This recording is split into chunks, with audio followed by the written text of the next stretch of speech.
Okay. So,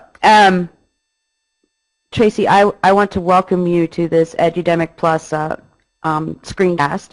And my name's Heather Edick, as you can see. And I'm an intern with Edudemic, which is a website that's devoted to the use of technology in the schools, both K through 12 and also in higher education.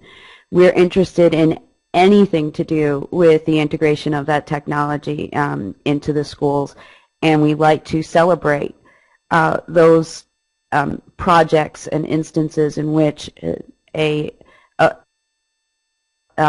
which the implementation has been very successful, which I think, from what I've read, you are experiencing great success with your implementation, which grew out of such a tragedy. I can't even imagine what it would be like to live through what your community has lived through. And we'll talk more about that in a minute. I'd like to hear a little bit about you and how you came to work in the Joplin School District, and what your interests are, and how you feel about the changes that have occurred so rapidly in your district after a terrible tornado wiped out so much of your infrastructure. Okay, Traci House, as we talked about, Director of Technology. I came to the district 18 years ago. Previous to that, I was with IBM. I was a K through 12 senior consultant for IBM, and then left IBM to come and work for the district as a technology specialist. 2 years later, became Director of Data Processing for the district, and then a few years ago transitioned into Director of Technology. Love the district. Obviously, I've been here for 18 years, so it means a lot to me. And we've always considered ourselves ahead of the game, technology-wise. And yet, when you have something that happens to you, like an EF5 tornado come through your community, then you definitely have to adjust your thinking and readjust your focus, and it just shakes up everything. But you already mentioned we took something, a terrible, terrible tragedy, and we took the silver lining, and we took an opportunity that was given to us, and we moved forward, and it took a lot of people to make it happen. I'd like to go to the PowerPoint now, and we can talk about some of the things that happened, give anyone who views this the basic history, very short, in a nutshell, history of what's happened, and then share some photos that you've provided to give the viewers even more of a sense of what this project has entailed and what you've been able to accomplish. What I found out is that on May 22nd, 2011, an F5 tornado struck Joplin, Missouri. 162 people died. Thank you for correcting my original number. And about 400 were injured. Residents only had 24 minutes warning about the tornado. And the tornado's path was 6.5 miles long and 1/2 to 3/4 mile wide. The research that I did it said between 1/2 and 3/4. Some people used one version over another. So about 2,000 homes and many other buildings were destroyed, including 5 schools. And experts consider this tornado to be the deadliest in the U.S. in more than 50 years.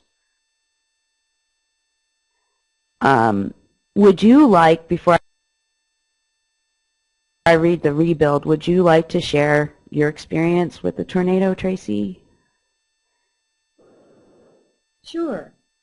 The night of the tornado, there was no phone signal. Voice capability. So I was texting all of the members of my department. to see, if everybody made it okay. Sure enough, the one person I didn't hear from scared me the most. He and his wife lived directly next to a hospital that was completely destroyed here in Joplin. Finally, at midnight, I did get a text from him and saying, we're okay, our house is completely gone. We knew we couldn't make it into Joplin, into the center of town to where our district servers were located at.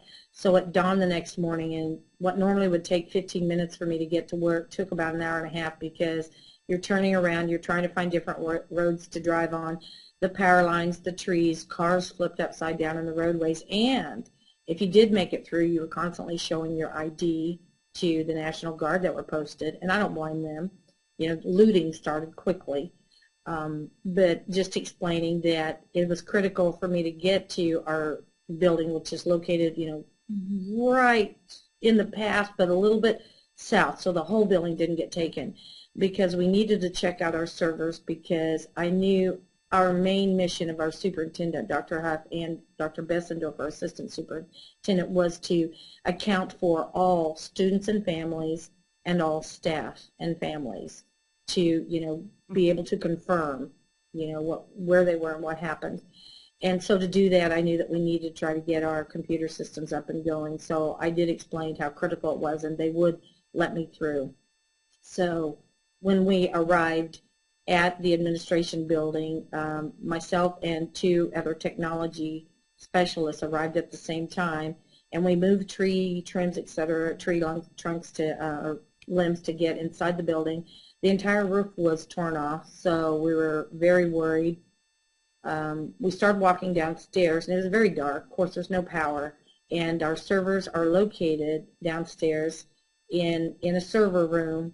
So they're in the basement, and they are up on racks, but we walked downstairs, and I tell you what, it was like a little mini river flowing down there. I remember thinking, how's it flowing? It's like someone could have tossed a fishing pole and gone fishing. It was just, so you wade through the river, and you open the door, and you hold your breath, and sure enough, water was coming down the walls pretty heavy, and it was on the floor, but our servers, again, by being up on the racks, they didn't seem, too awfully wet. Of course, you've lost your air cooling, the day before, the debris that's flying through the air. We knew the UPSs had gone down, good 12, 15 hours ago, so we didn't know what kind of damage we were dealing with. We looked at each other and thought, well, I guess we'll find out at some point just, what we've got here. And then I'll never forget, I had just said to the guys, by this time a couple more guys had arrived from my technology department, and I had just said, thank goodness payroll always runs payroll Friday before the weekend. It's just a standard they always do. When we heard these little footsteps coming down the stairs, and there's our little blonde, wide-eyed director of payroll coming down the stairs, and I looked at her, and she just was nodding, and she said, we didn't run it Friday. And I said, really? And she said, we had a couple questions, so we waited until today. Well, there is no way. We have had district personnel lost lives, lost loved ones, lost homes. So the last thing we could do was say, oh, and by the way, your direct deposit payroll's not going to hit. So, I mean, we just couldn't hit them with that. So sure enough, texting began furiously, and texted our buildings and grounds crew, because we don't have an installed gas power. We didn't at that time, gas powered generator. We do now. We did then. And texted our buildings and grounds and said, need a generator desperately. He texted back and said, on my way, which they're so close, and yet it took them 45 minutes to pick their way. It wasn't, the adapter for 220 wasn't hooked up to it, so have to text our electrical department. They make their way over, and I have to text the guy in my department, Nathan, who had lost his home the night before, and said, we're having to run a payroll this morning, and there's a piece of your expertise that we absolutely have to run, but if you want to try to walk me through it via text, I just hated to do it to him.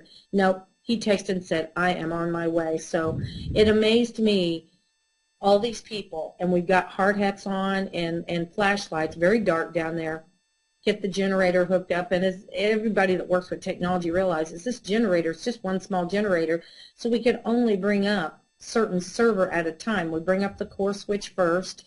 Luckily, that came up. And then we would bring up our payroll takes 4 servers. Yes, we virtualize a lot, but still our Right. payroll takes 4 servers. And different people stepped into that little cubbyhole space and did their part and provided their expertise. And I have to throw in the one server that didn't come up, I think it was the print server, and it kept erroring out our payroll.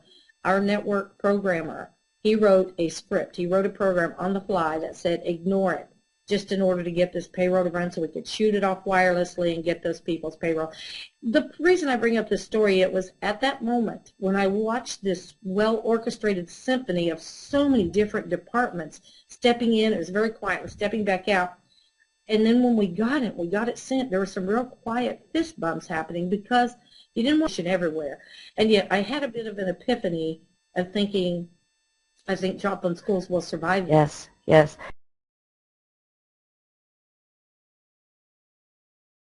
One other thing that I was very proud of our group, I knew how critical, we have an off-site backup of our student management system, and Dr. Bessendorfer immediately got with those folks. I mean, I hooked her up with them while I was over at this building. We had set up a ground zero headquarters at another building that had electricity. There's no internet, no network, because those are my servers, and those are not up and going.